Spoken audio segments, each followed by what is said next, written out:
Hello everyone, स्वागत है आपका हमारे YouTube channel bank pre master पे। जैसे कि भी एसबीआई क्लर्क का पेपर स्टार्ट हो चुके हैं और 2 दिन 20 और 21 को पेपर हो चुके हैं। 2 दिन की शिफ्ट अभी भी बाकी है, उसके जस्ट बाद स्टार्ट हो जाएगा आईबीपीएस क्लर्क प्रीलिम्स का एग्जाम। मतलब करीब करीब 11 दिन है यहाँ पर आईबीपीएस क्लर्क प्रीलिम्स में हमारे पास, क्योंकि 4 अक्टूबर 4, 5 और 11 तारीख को हमारे आईबीपीएस क्लर्क के प्रीलिम्स के एग्जाम्स हैं। तो हम लोग यहाँ पर डिस्कस करने वाले हैं आईबीपीएस क्लर्क की प्रीलिम्स की स्ट्रेटेजी कि हम 10 डेज के अंदर कैसे इसको क्रैक कर सकते हैं।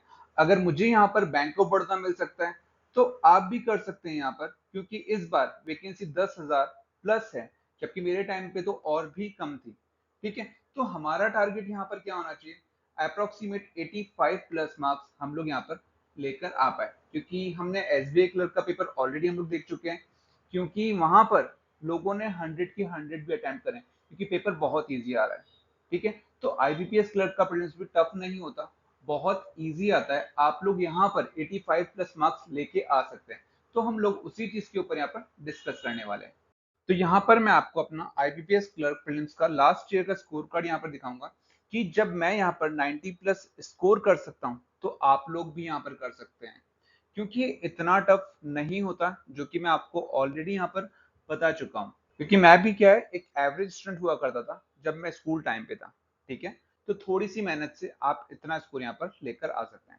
ठीक है, तो मैं यहाँ पर अपना स्कोर कार्ड बताता हूँ लास्ट ईयर का। ये मेरा लास्ट ईयर का है जो मैंने दिया था। यहाँ पर रीजनिंग में 30.5 आए थे, इंग्लिश 28 एंड क्वांट। क्वांट तो मेरा प्लस पॉइंट है। ठीक है, मैं आपको हर एक चीज बताऊंगा कि मैं क्वांट में 34 मार्क्स, जबकि मेरे पास लास्ट ईयर टाइम भी बच गया था।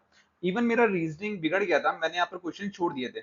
मैं एक पजल में स्टक हुआ था लास्ट ईयर, मैंने यहाँ पे 27 ही किए थे। शायद वो पजल टफ भी थी, क्योंकि बहुत जने उस पजल में स्टक हुए थे। ठीक है, और ये मेरा इंग्लिश का स्कोर है, जो एक टाइम के साथ मेरा इंप्रूव होता चला गया, क्योंकि मैंने लास्ट 2-3 साल में बहुत इंप्रूवमेंट देखा। क्योंकि मेरे पहले इतने नंबर भी नहीं आते, मुझे श्योरिटी आती ही नहीं थी। ठीक है, बस थोड़े से एफर्ट्स किए इंग्लिश के अंदर, सिर्फ एक तरीका सीख लिया, एक मेथड सीख लिया कि मैं इंग्लिश में स्कोर कैसे कर सकता हूँ। एक मेथड सिर्फ मेरा ये था कि मुझे एलिमिनेशन मेथड आना चाहिए। एलिमिनेशन मतलब कि मैं ऑप्शंस को एलिमिनेट करता जाऊं। नहीं तो एग्जाम आना ये भी था, मुझे 10 नंबर लाने के लिए भी सोचना पड़ता 10 नंबर आएंगे या नहीं आएंगे। मैं किसी भी क्वेश्चन में श्योर होता ही नहीं था। इवन सिंपल फिलर होते थे, वहां पर ही मेरे आंसर गलत हो जाते थे। ठीक है, तो करने का सिर्फ एक ही तरीका यहाँ पर, एलिमिनेशन मेथड यहाँ पर आप लोग यूज कर सकते हैं। तो आप लोग यहाँ पर मेरा स्कोर कार्ड देख चुके हैं। ठीक है, तो मैं यहाँ पर आपको हर एक छोटी छोटी चीज बताऊंगा। सबसे पहले मैं आपको अपना टाइम टेबल बताऊंगा। मुझे लगता है टाइम टेबल वैसे लास्ट में बताना चाहिए, क्योंकि कई लोग उस चीज से डीमोटिवेट हो सकते हैं, क्योंकि लगेगा कि ये टाइम टेबल इसको हम फॉलो कर ही नहीं सकते। ठीक है, कि आपको ये लगेगा कि यार इतना सा टाइम टेबल और मैं कैसे इसको फॉलो करके क्वालिफाई करूंगा। ठीक है, तो चलिए शुरू करते हैं हमारा आज का सेशन।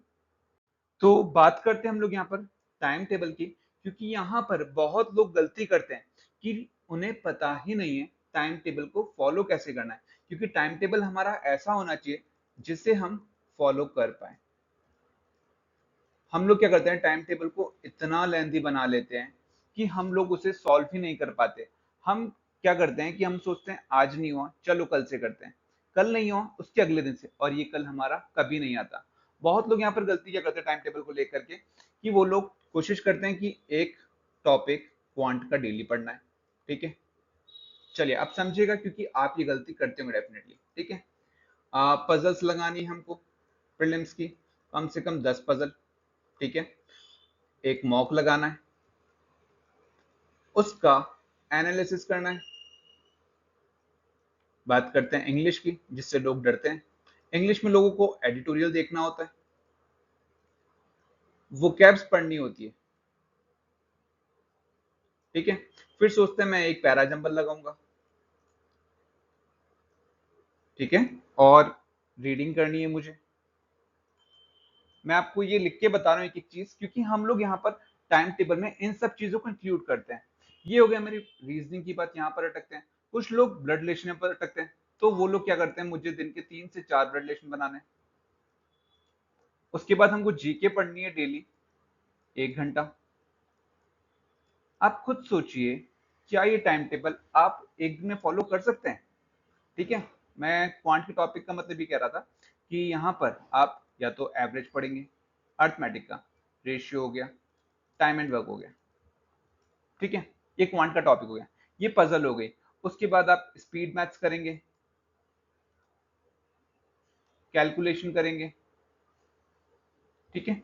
शायद कुछ चीजें मैंने मिस भी कर दी होगी, मुझे जो जो याद है मैंने वो सब चीजें यहाँ पर लिख दिया, ठीक है। अब आप खुद अपने आप से सोचिए इस चीज को कि क्या आप इतने बड़े टाइम टेबल को फॉलो कर पाएंगे। आप एक दिन करेंगे, 2 दिन करेंगे, क्योंकि हम लोग का सिर्फ पढ़ाई नहीं होती, और भी बहुत सारी चीजें होती है कि हमको घर के, क्योंकि हम लोग रिस्पॉन्सिबल हो जाते हैं टाइम के साथ में, घर वाले भी उम्मीद करते हैं हमसे कि हम पढ़ाई के अलावा उनकी थोड़ी हेल्प कर दे, घर के बाहर के काम, ठीक है। और कुछ ना कुछ ऐसा हो जाता है कि हम लोग इस टाइम टेबल को फॉलो नहीं कर पाते, ठीक है। तो टाइम टेबल क्या होना चाहिए आपका, छोटा, प्रिसाइज, ठीक है, कि जितना छोटा टाइम टेबल होगा आपका, आप उसे फॉलो कर पाएंगे, ठीक है। तो यहां पर मैं अपना टाइम टेबल आपको बताता हूँ कि जब मैंने प्रिपरेशन स्टार्ट की थी तो मेरा टाइम टेबल क्या होता था, ठीक है। मुझे मॉर्निंग में कुछ नहीं करना, मेरे को कैलकुलेशन करनी है। कैलकुलेशन, पता है क्या, मैंने इसके ऊपर पूरा वीडियो बनाया, ठीक है। कैलकुलेशन जैसे मैं क्या करता था, स्क्वायर हो गया, क्यूब हो गया, टेबल हो गया, मैं ये नहीं करता था। ये 5 मिनट का काम है, सिर्फ 5 मिनट। चलो मैं 5 मिनट नहीं बोलता, मैं चलो मानता हूँ 15 मिनट कर लिया इसको ना, 15 मिनट कर लिया इन सबको रिवाइज करने में। क्योंकि टाइम कितना लगेगा, 2 का स्क्वायर 4, 3 का स्क्वायर 9, 4 का स्क्वायर 16, 5 का 25, 6 का 36, ये 40 तक स्क्वायर हो गए। मुझे यहीं तक याद है, मुझे इससे याद भी नहीं करने, ना मेरे कहीं काम आते हैं। अगर इससे ज्यादा आएंगे तो मैं सॉल्व कर लूंगा, ठीक है। ऐसे सेम क्यूब कहाँ तक, मुझे 20 तक याद है। टेबल कहाँ तक, 40 तक मुझे याद है ना। तो मैक्सिमम मैं मानता हूँ मुझे 15 मिनट लगते हैं, है ना। वैसे ये आप लोग भी जानते हैं ये 5 मिनट से ज्यादा का काम नहीं है। तो मैं 1 घंटा कैलकुलेशन करता था, 1 आवर। इसका मुझे बहुत बेनिफिट मिला है, बहुत बेनिफिट मिला है, ठीक है। मैं करता क्या था, ये तो आपने देख लिया, फ्रैक्शन। मुझे फ्रैक्शन याद होनी चाहिए, मुझे परसेंटेज आना चाहिए, सबसे ज्यादा इंपॉर्टेंट चीज है परसेंटेज, ठीक है। यहां से इसने मेरी बहुत हेल्प करी है परसेंटेज में। अब परसेंटेज में प्रैक्टिस कैसे करता था, ठीक है। पहले मैं आपको टॉपिक बताता हूँ मैं क्या क्या करता था। फ्रैक्शन हो गया, परसेंटेज, ये 3 टॉपिक सब करते हैं, बट ये चीज ना कोई करता है ना कोई बताता है। मैं डबल की प्रैक्टिस करता था, ट्रिपल आज भी करता हूँ, मुझे अच्छा लगता है, क्योंकि ये मेरा प्लस पॉइंट है, ठीक है। मुझे अच्छा लगता है इन सब चीजों को करना। डबल हो गया, ट्रिपल हो गया, गैपिंग हो गया। मैं आपको बता चुका हूँ कोई भी नहीं बताता, ये चीज ना कोई बताता है ना कोई करवाता है, ठीक है। चलिए सबसे पहले हम लोग परसेंटेज से स्टार्ट करते हैं। परसेंटेज की प्रैक्टिस मैं कैसे करता हूँ और आप लोगों को कैसे करनी चाहिए। एक काम करिए, कोई सा भी रैंडम नंबर ले लीजिए, है ना, जो हमारे बहुत काम आते हैं एग्जाम के अंदर, डीआई के अंदर। एक नंबर ले लिया 800। अगर मैं इससे कहता हूँ 12% क्या होता है, 12 8 जा 96। अगर मैं कहता हूँ 21% क्या होता है, 21 8 जा 168, ठीक है। सेम एज इट इज अगर मैं कहता हूँ 49% कितना होता है, क्या मैं इसको मुंह जुबान निकाल सकता हूँ। मेरा काम क्या होता है कि मैं हर एक परसेंटेज को मुंह जुबानी निकालूंगा, ठीक है। तो क्या आएगा इसका आंसर, 392। अब मैंने कैसे निकाला ये चीज, मैंने क्या करा, 50 - 1 दिख रहा है, 800 का 50% मतलब कितना होता है, आधा। आधा कितना हो गया, 400। 800 का 1% 8, तो यहाँ पे क्या हो गया, 392। मैं रैंडम क्या करता हूँ, मुंह जुबानी निकालता हूँ, ठीक है। अगर मैं कहता हूँ 800 का 72%, 72 डबल 144 288 576। अब मैंने कैसे निकाला, 72 इंटू 8। अब मैंने क्या करा, 72 इंटू 8 मुझे करना था, तो क्या होता है 2 इंटू 2 इंटू 2, मतलब 3 बार मैंने डबल किया। 72 का डबल 144, 148 का डबल 288, 288 का डबल 576। ये होगी डबल की प्रैक्टिस, ठीक है। जब आप छोटे छोटे नंबर्स की प्रैक्टिस करके परफेक्ट हो जाए, जैसे मैंने आपको 800 का बताया, आप इसको 1200 पे ले आओ, ठीक है। 1200 का 21%, 21% पहले 20% निकाल लो, 12 2 जा 24 और 12 1 जा 12, तो कितना हो गया 252। ऐसे ही 1200 का 32%, 12 3 जा 36, 12 2 जा 24, 360 प्लस 24 384 हो जाएगा, ठीक है। सेम कोई सा नंबर और उठा लो, 52 निकाल लो, 52% कितना होता है, 1200 का 50% 600 होता है, और 12 2 जा 24, तो कितना हो गया 624। जब आप इन छोटे छोटे नंबर से करके आप स्ट्रांग हो जाएंगे, ठीक है, तो आप बड़े नंबर पे आ जाइए, क्योंकि मुझे लगता है कि 3000 तक बहुत आसान होता है। जब आप 4100 का निकालेंगे, ठीक है, 4100 का 22%, 41 टू 82, 820 प्लस 82 902 होता है, ठीक है। तो 4100 का 22% क्या हो गया, 902, ठीक है। आप इस तरीके से प्रैक्टिस करेंगे ना परसेंटेज की, आपको मैं गारंटी दे रहा हूँ, है ना, मैं श्योरिटी दे रहा हूँ इस चीज की, आप कैलकुलेशन में मास्टर हो जाएंगे, ठीक है। क्योंकि आप जानते हैं परसेंटेज हमारा हर जगह पे यूज आने वाला है, हर एक जगह, आप कहीं नहीं छोड़ने वाले इस चीज को। सबसे पहले जैसे कहां पर आप देखेंगे, कहां पर काम आता है, जैसे डीआई के अंदर, सिंप्लीफिकेशन के अंदर, अर्थमेटिक के अंदर, मतलब पूरी मैथ्स के अंदर आपका परसेंटेज बहुत काम आने वाला है, ठीक है। सेम एज इट इज मैं फ्रैक्शन करता था, जैसा मैंने आपको बताया, फ्रैक्शन जो परसेंटेज का पार्ट है, परसेंटेज में क्या होता है, जैसे 12.5% कितना होता है, ये होता है 1/8। फ्रैक्शंस आप लोग सब जानते हैं, अगर किसी वैल्यू को 12.5% बढ़ा दे तो 8 से कितनी हो गई, 9 हो जाएगी। अगर किसी वैल्यू को 12.5% घटा दें तो क्या हो जाएगा, वो 8 से 7 हो जाएगा। सेम एज इट इज, अगर किसी वैल्यू को 33.33% या फिर 1/3% बढ़ा दें तो क्या हो गया, 3 से 4 हो गया, और घटा देंगे तो क्या हो जाएगा, 3 से 2 हो जाएगा, ठीक है। मैंने इस चीज की बहुत अच्छे से प्रैक्टिस करी है, क्योंकि ये चीज अर्थमेटिक में बहुत हेल्प करता है, ठीक है। तो ये चीज हो गई, दो चीज मैं आपको बता चुका हूँ, परसेंटेज और फ्रैक्शन। एक होता है डबल, ये जस्ट मैंने अभी आपको करके बताया था, ठीक है।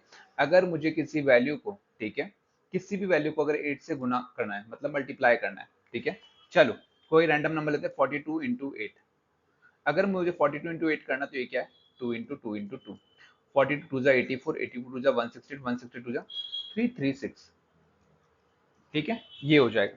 आप एक और नंबर उठा लीजिए 55 इंटू 8, ये तो बहुत ईजी हो गया, 2 इंटू 2 इंटू 2, 55 110, 220, 440, ठीक है। एक इस तरीके से आप प्रैक्टिस करेंगे ना, आपकी कैलकुलेशन अच्छी हो जाएगी, ठीक है। आपको यहाँ पर क्या टेबल से याद करने की जरूरत नहीं पड़ेगी, क्योंकि आपको मोस्टली क्या होता है, या तो मल्टीप्लाई करना है या परसेंटेज निकालना है, ठीक है।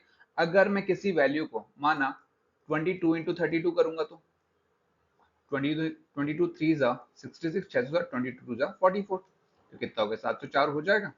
आपको नंबर्स को तोड़ के मल्टीप्लाई करना भी आना चाहिए, एक इस चीज को भी आप इंक्लूड कीजिएगा, ठीक है। अब मैं आपको सबसे इंपॉर्टेंट चीज जो बहुत काम में आती है, गैपिंग। मैंने ऑलरेडी इसके ऊपर एक डिटेल में वीडियो बनाया, मैं थोड़ा फास्ट चल रहा हूँ यहाँ पर बताने के अंदर, बट आप लोग उस वीडियो को देखिएगा, आपको समझ जाएगी हर एक छोटी से छोटी चीज मैंने वहां पर बताई है, ठीक है। तो गैपिंग काम आती है नंबर सीरीज के अंदर। नंबर सीरीज या तो ये रॉन्ग होती है या फिर मिसिंग होती है, ठीक है। चलिए कोई से भी हम लोग, नंबर सीरीज तो है नहीं मेरे पास, मैं रैंडम नंबर उठा लेता हूँ यहाँ पर, ठीक है।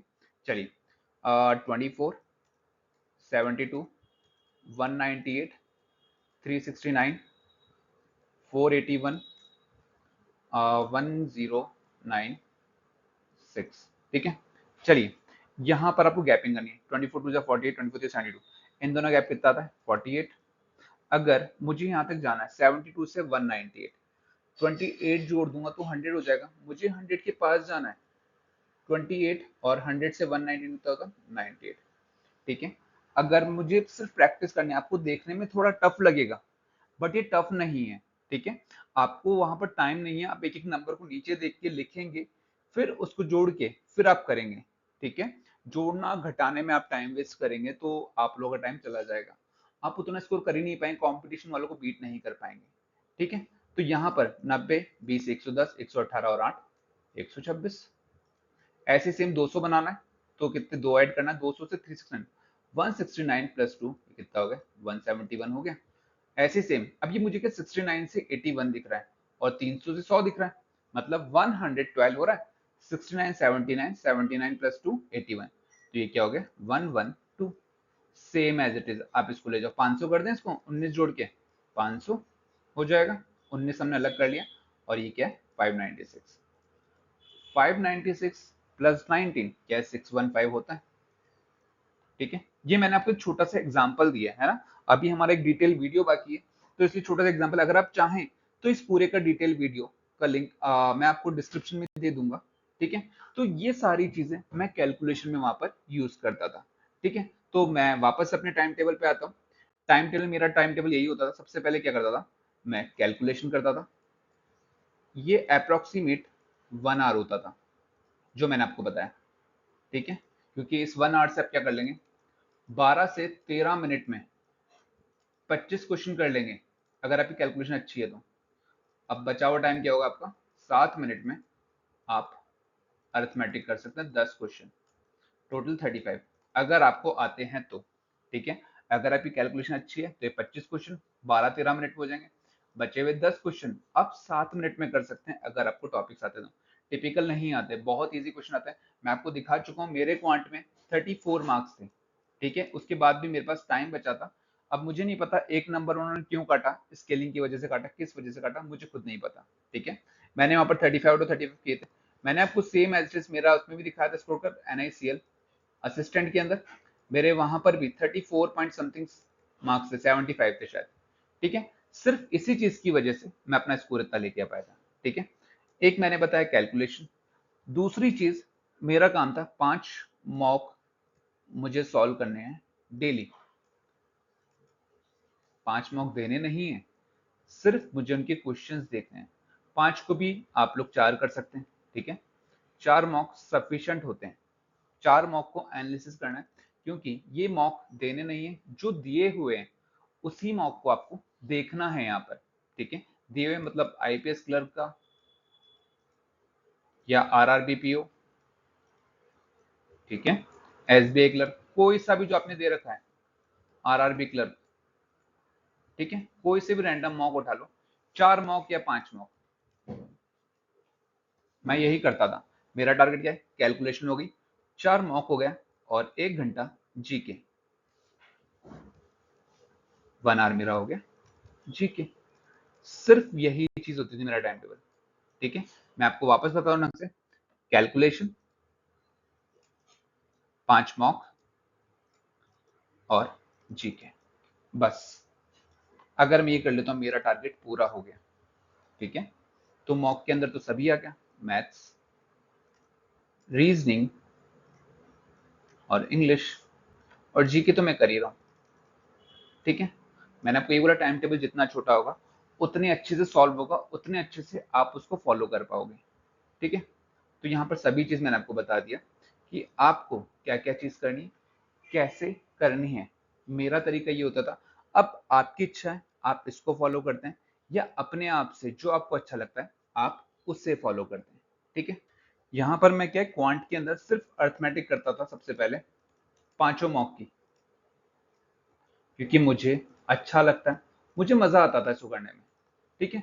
दूसरा, मेरी अंडरस्टैंडिंग अच्छी होती थी क्वेश्चन की, क्योंकि ये मुझे हेल्प करती थी DI के अंदर, क्योंकि आप देखते हैं DI के अंदर बड़े बड़े क्वेश्चन आते हैं, है ना। अगर आपकी अंडरस्टैंडिंग अच्छी है तो डेफिनेटली आप इन क्वेश्चंस को बहुत इजी गोइंग बना लेते हैं यहाँ पर, ठीक है। ये हो गई अर्थमेटिक की बात। उसके बाद मैं क्या करता था, एक एक मॉक को 1 बाय 1 एनालिसिस करता था, ठीक है। चाहे वो मैथ्स हो गया, रीजनिंग हो गया, या इंग्लिश हो गया। मैथ्स और रीजनिंग तो हो जाता था मेरा, ज्यादा टाइम नहीं लगता था, क्योंकि मैंने ऑलरेडी मॉक दिया हुआ है। तो मुझे मैक्सिमम आधा घंटा, आधा घंटा, आधा घंटा तो शायद मैं बहुत ज्यादा बता रहा हूँ, क्योंकि रीजनिंग तो मैं पूरा कर लेता था 20 मिनट के अंदर, ये पूरा हो जाता है। मैथ भी जब मैंने 20 मिनट में कर लिया तो हो गया। मुझे टाइम लगता था इंग्लिश के अंदर। इंग्लिश क्यों, क्योंकि यहाँ पर वोकैब्स मुझे लिखनी होती थी, हर एक वोकैब को मैं यहाँ पर लिखता था, ठीक है। रीडिंग करता था पैसेज की 2 से 3 बार, जब तक नहीं आएगा मैं उसको पढ़ता रहूंगा, ठीक है। क्योंकि मैंने आपको बताया मेरे यहाँ पर 10 मार्क्स भी नहीं आते थे। अगर मैं 10 से 28 मार्क्स पे पहुंचा हूं तो वो मेरे एफर्ट्स हैं जो मैंने किए हैं। मैंने कोई एडिटोरियल नहीं पढ़ा, है ना, मैंने किसी का वीडियो नहीं देखा, क्योंकि मैंने एक टाइम पे बहुत मेहनत की। मैं बहुत देखता था कि मुझे समझ आ जाए, ग्रामर देख के समझ आ जाए, कैसे समझ आए, कैसे भी करके इंग्लिश समझ आ जाए। बट मुझे नहीं है, मुझे समझ आए सिर्फ और सिर्फ रीडिंग से। जब मैंने पैसेज को करना चालू किया, सिर्फ पैसेज से मेरी अंडरस्टैंडिंग बढ़ती चली गई, ठीक है। तो पैसेज बहुत इंपॉर्टेंट रोल प्ले करता है। आप, टाइम लगता है, लगने दीजिए स्टार्टिंग के अंदर। कब तक लगेगा टाइम, एक टाइम के बाद तो समझ आएगा इंग्लिश का पैसेज, है ना। तो आपको इस चीज को फॉलो करना है कि पैसेज को अब 3 बार 4 बार 5 बार, कब तक नहीं आएगा? कभी तो आएगा। एक एक लाइन को पढ़िए, बस इसकी हिंदी मत कीजिए, है ना? अगर आप हिंदी करेंगे टाइम वेस्ट होगा, इंग्लिश को हिंदी में कन्वर्ट करना, फिर उसको याद रखना। अगर आपको पैसेज करने का तरीका देखना है तो वो भी मैं आपको यहाँ पर बताता हूँ। जिनको इंग्लिश समझ नहीं आती अभी भी, ठीक है, जैसा मैं कह रहा हूँ पैसेज की बात कर रहा हूँ, ठीक है। तो पैसेज कैसे, अगर आपको नहीं याद होता तो आप इसको सब पॉइंट्स बना लीजिए, है ना। मान लीजिए किसी भी चीज के ऊपर, इलेक्ट्रिक व्हीकल के ऊपर पैसेज आ गया, ठीक है। किस किस चीज के ऊपर बात करिए, आपको याद नहीं रहता। सबसे बड़ी चीज ये कि हमें याद नहीं रहता, हमने पढ़ तो लिया, हमें समझ में भी आ गया, लेकिन लास्ट में हमें याद नहीं रहा। तो उसके सब पॉइंट्स जो आपको लगा उसके ऊपर लिख दीजिए। सबसे पहले कि आपको लगता है, आपकी जो रफ शीट है उसके ऊपर लिख लीजिए कि क्या बता रहा है। इलेक्ट्रिक व्हीकल के बारे में बताया, उसका इंट्रोडक्शन दे दिया, ठीक है। इलेक्ट्रिक व्हीकल के बेनिफिट बता देगा, ठीक है।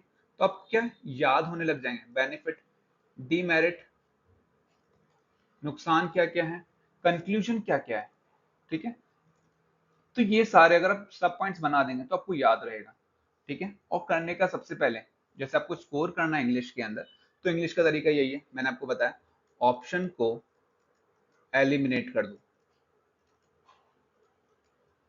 क्योंकि यहाँ पर आपका सबसे पहले क्या आता है, मैं क्वेश्चन यहाँ पर सबसे लास्ट में करता हूँ, क्योंकि मुझे लगता है मेरे लिए टाइम टेकिंग, क्योंकि मैं रीडिंग नहीं करता कभी कभी, तो मैं स्पीड में स्लो हो जाता हूँ यहाँ पर।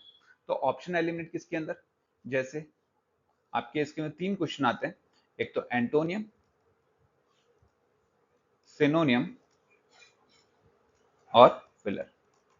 ये 3 क्वेश्चन यहाँ पर मैं सबसे पहले करता हूँ। उसके बाद जो क्वेश्चन, जैसा मैंने आपको बताया, मैं सब पॉइंट बना करके उन क्वेश्चंस को करता हूँ यहाँ पर, ठीक है।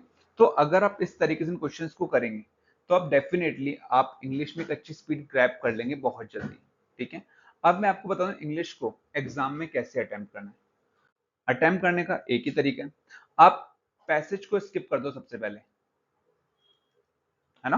क्योंकि पैसेज क्या है, टाइम टेकिंग, आप पढ़ेंगे, आप समझेंगे, आप आंसर लगाएंगे। ये करीब करीब 7 से 8 मिनट आपको चाहिए होता है। आप क्या करना, सबसे पहले जैसे वर्ड स्वैप, इन क्वेश्चन को सबसे पहले उठाना, फिलर,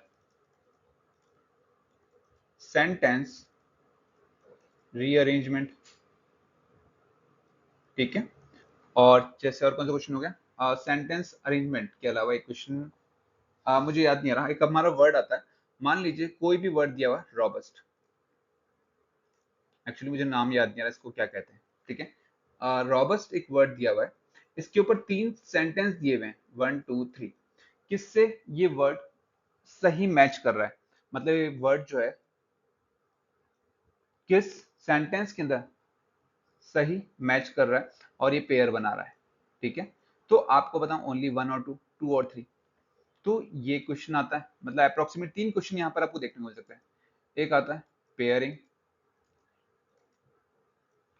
पेयरिंग मतलब मैच द कॉलम टाइप के आपने देखे होंगे यहाँ पर एग्जाम के अंदर, pairing match the column same ही है, मतलब ए बी सी 1 2 3, यहाँ पर एक सेंटेंस, ये सेंटेंस, ये सेंटेंस, ये, अब आपका ए का 2 के साथ बन रहा है, ए का 3 के साथ बन रहा है, सी का 1 के साथ बन रहा है, ठीक है। आप इस टाइप के क्वेश्चंस को आप इजीली बना लेंगे यहाँ पर, है ना। अगर 10 मिनट में आपने ये कर लिया, बहुत है, 10 मिनट के अंदर आप मान के चलिए 17 से 18 क्वेश्चन बना देंगे। मैंने 2 चीजों की यहाँ पर बात नहीं करी है, ठीक है, एक पैरा जंबल और एक क्लोज टेस्ट। ये उन्हीं के लिए जो लोग इंग्लिश में वीक है ना, वो लोग इस चीज को समझेंगे तो समझ पाएंगे कि कैसे आप लोग इंग्लिश में स्कोर निकाल सकते हैं। तो ये मेरी स्ट्रेटेजी होती थी, इसके थ्रू मैं इतने मार्क्स निकालता था, ठीक है। क्लोज टेस्ट भी यहाँ पर आसान होता है, क्योंकि ये भी क्या होता है एक तरीके से फिलर होते हैं। अगर ये फिलर आ गए तो ये नहीं आएंगे, बट अभी क्लोज टेस्ट का जो है एग्जाम में बहुत कम देखा जाता है, बट पैराजंबल आता है।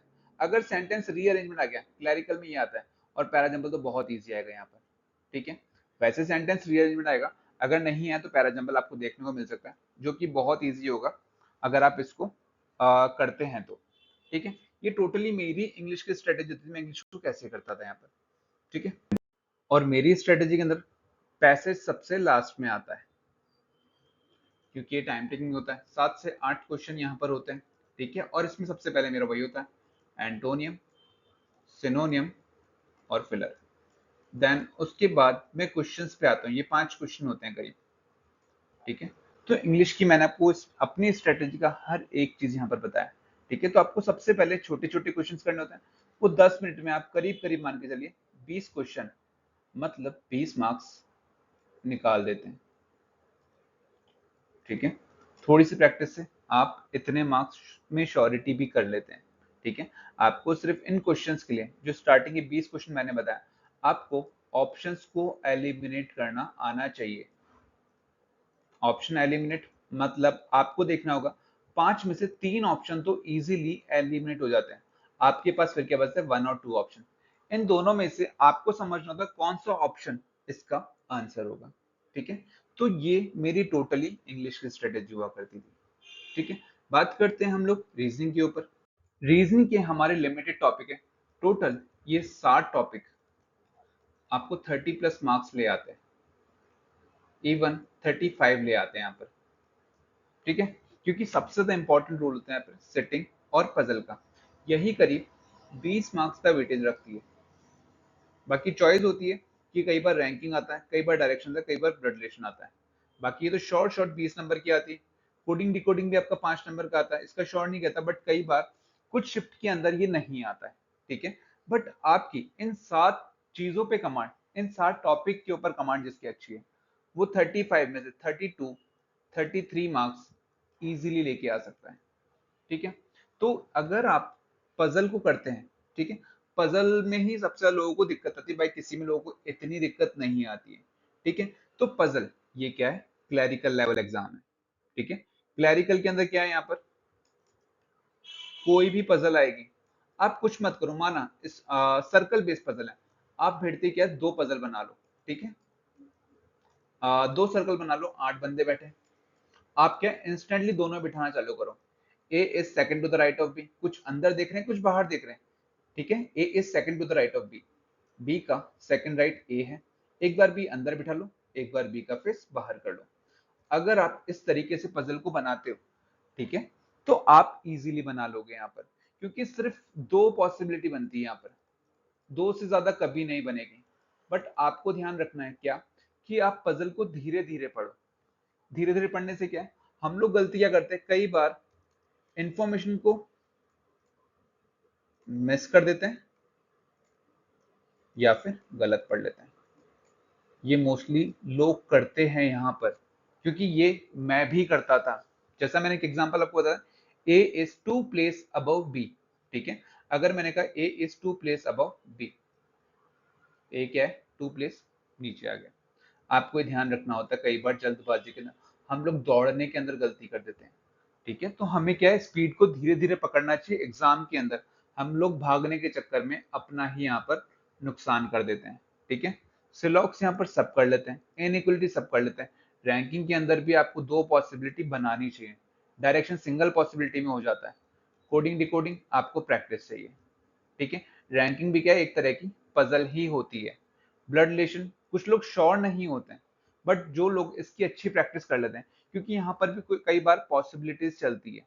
ठीक है, तो जैसा मैंने आपको पजल बताया, एक रैंकिंग बताया, इन 2 चीजों के अंदर एक पजल और एक रैंकिंग, यहाँ पर पॉसिबिलिटी बनती है। अगर आप लोग इन सब चीजों में कमांड अच्छी है, तो डेली के 4 से 5 मॉक आप अभी से देना चालू कर दीजिए।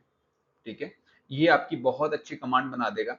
20 मिनट सफिशिएंट है जो आप मॉक देंगे। मॉक का मतलब मैं एनालिसिस कह रहा हूँ, आप मॉक नहीं भी देंगे, क्योंकि मैं मॉक नहीं देता था, मैं सिर्फ प्रैक्टिस करता, मुझे कंटेंट चाहिए प्रैक्टिस करने के लिए, मेरी स्पीड ऑटोमेटिकली बढ़ गई थी। ठीक है, सिर्फ 4 से 5 मॉक डेली एनालिसिस करना है, आपने अगर ये सारे टॉपिक कर लिए तो। ये हो गई रीजनिंग की बात। इंग्लिश भी आपके मॉक से कवर हो जाएगी, अगर आप 4 मॉक डेली पढ़ रहे हो, एनालिसिस दे रहे हो, और हर एक वोकैब को लिख रहे हो और उनका रिवीजन कर रहे हो। ज्यादा वोकैब नहीं करनी है आपको, जो लिखा हुआ है उन्हीं को देख लो। मोस्टली वोकैब्स अगर आप पढ़ रहे हैं तो आपको वोकैब्स आती होगी, आप सारी वोकैब मत लिखिएगा, जो आपको आते हैं मोटे मोटे वो वर्ड्स लिखते चले जाइएगा और उसका रिवीजन करते जाइए। ठीक है, क्योंकि वोकैब्स का बहुत इंपॉर्टेंट रोल होता है। कई बार आपको इंग्लिश क्या है वोकैब्स के थ्रू ही सॉल्व हो जाती है। अगर आप वोकैब्स याद कर रहे हैं तो आपको पैसेज भी समझ में आने लग जाएगा। ठीक है, ये रीजनिंग और इंग्लिश। क्वांट टाइम कम है, मैंने आपको बताया। क्वांट के लिए आपको बताते 4 मॉक आप डेली कर लीजिए, अर्थमेटिक इसी के कर लीजिए, ज्यादा नहीं, कोई टॉपिक मत उठाइए, क्योंकि यहाँ पर आपके पास टाइम नहीं बचता है। तो आप लोगों को क्या करना है, सिर्फ इसके सिंप्लीफिकेशन हो गया, टाइम बचता है तो करिए अर्थमेटिक, वरना नहीं। सिंप्लीफिकेशन, क्वाड्रेटिक, डीआई और सीरीज। अब मैं बताता हूँ अर्थमेटिक के अंदर। अर्थमेटिक में आपको क्या करना है, अगर आपकी अर्थमेटिक अच्छी नहीं है, अगर आप क्वेश्चंस तक नहीं पहुंच पाते, तो सिर्फ 4 से 5 टॉपिक आप उठा लीजिए जो आपको आते हैं, जो आप एग्जाम में आपका टाइम बच जाता है उनके लिए। पार्टनरशिप बहुत इजी टॉपिक है, इसके क्वेश्चन कोई भी बना देता है। SICI बहुत इजी टॉपिक है, इसके क्वेश्चंस भी यहाँ पर बन जाते हैं। ठीक है, रेशियो, एवरेज, एवरेज आप स्किप कर सकते हैं। ठीक है, परसेंटेज, एवरेज के कुछ क्वेश्चन टफ आते हैं। रेशियो हो गया, परसेंटेज हो गया। एक टाइम एंड वर्क, ये मोस्टली सब लोग बना लेते हैं। एक परसेंटेज का तो फेवरेट क्वेश्चन है, ए ने अपनी इनकम का 20% रेंट पे दे दिया, रिमेनिंग का 40%, ठीक है, ग्रॉसरी ले आया, ठीक है, रिमेनिंग का 30% फीस में दे दिया। इस टाइप से क्वेश्चन आता है, ये तो बहुत फेवरेट क्वेश्चन है। आप इसी क्वेश्चन को भी उठा के प्रैक्टिस करते हैं परसेंटेज की, तो ये क्वेश्चन तो शॉर्ट शॉर्ट आता है। पार्टनरशिप आप बना लेंगे। ठीक है, तो आप लोगों का टारगेट क्या है, जैसा मैंने आपको बताया कि आपको मैथ्स का सब चीज बता दिया मैंने आपको, कि आपको 25 मार्क्स निकाल लें 15 मिनट में। बचे हुए 5-6 क्वेश्चन अगर आप बना लेते हैं तो ये आपका प्लस पॉइंट है।